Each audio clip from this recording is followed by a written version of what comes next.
My suggestion to young creatives, artists, writers, if this is what you feel like, if this is what you want to do, if this is what makes you happy, do it. Do not hesitate. It's gonna be hard. Yeah, it's gonna be tough. You're gonna face a lot of obstacles, absolutely, but it's worth it. You know, I took a lot of detours along the way, and you know, it got me to where I am right now, but I wouldn't suggest the detours. You know, I'd spent a lot of time resisting. As much as I love writing, as much as I love telling people stories, I did fall into that trap of like, I just want to make money. Like, I'm tired of being a broke reporter. Because you don't make a lot of money. I'll be honest, my first job, I made $8 an hour. A second on-air job at WBTW, because it was based in Myrtle Beach, my family lives in North Myrtle Beach, I was able to live at home while I worked. So even though I was only making $23,000 a year, I was still able to support myself because I was able to live with my folks. And that made a big difference for me. And I understand everybody isn't able to do that, but I think it's just, you just find a way to make it work. Like at the end of the day, you'll be a lot happier if you are a creative and you pursue that creative side, because it never goes away. Still covering exhibitions, but also trying to do more profiles. That opens up the opportunity to interview artists. They have a gallery representative or things like that, those kind of gateways in the art world. And so that's been really nice. Most recently, I interviewed Aramis O'Hammer, who is fantastic. Loved talking to her. And it's someone I found. I got my hair braided probably in May for a trip for over the summer. I'm getting my hair braided. She's got one of Aramis's pieces in her shop because they're friends. And I'm like, oh, I really like this. Who did that? And she tells me who it is. And so I start following her on Instagram, and I'm loving what I'm seeing. She's doing murals.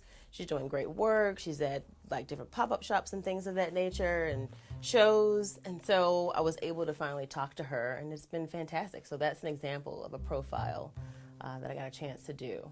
My mother just recently told me a story in the last few months that I used to walk around with a notepad and pen and ask people questions, and I would write down what they said.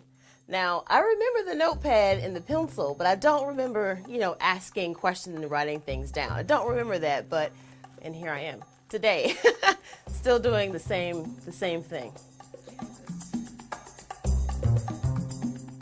My junior year in high school, we had an assignment where we had to go shadow a professional in whatever field you wanted to cover. So my mother suggested that I shadow Jean Ho, who was at the time a freelance reporter and photographer for the local paper, The Sun News. This is back in Myrtle Beach, South Carolina. And I said, hey, I'm a student. Can I follow you around for the day? And he said, sure. So we were in his car, and he went to like 4 assignments. So he interviewed different people, one being a pilot at this kind of municipal airport. And so he took their photo and he asked them questions, and we went out to lunch, and I got home that day and I was like, this is amazing. This is so much fun. This was okay, this is what I want to do. So from there, I decided that I would major in journalism in college. I actually started out in print, but there was our first writing class. I thought, well, I like broadcast writing better. So I switched to broadcast, not totally understanding what I was getting myself into. Live shots and things, all those things, and being on camera. That I was aware of it, but not totally. For me, it was, I want to tell stories. I'm a storyteller. This is the way I'm going to do it, and I like the writing style for broadcast better. I moved here. I said, I'm not going to be in TV anymore. I'm done. But then I start writing for a couple local magazines, and then I'm like, you really do love this. You really, Lisa, this is what you find exciting. This is what you really love to do. This is what you know, why you want to get up in the morning is to tell other people's stories. You love this. And so I ended up volunteering here at Real Change, and then they had an opening, and so I came on staff.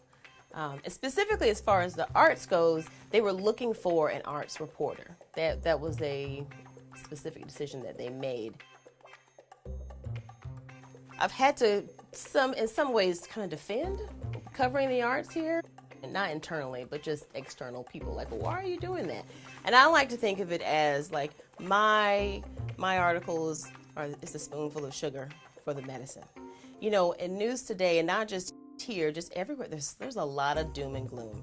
There's a reason that the phrase, if it bleeds, it leads, is a thing in journalism, whether it's print or broadcast or whatever medium you're talking about.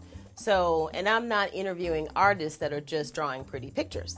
I'm interviewing artists who are also making a statement, people who are addressing, you know, economic and social justice, equity, identity issues, all different types of topics.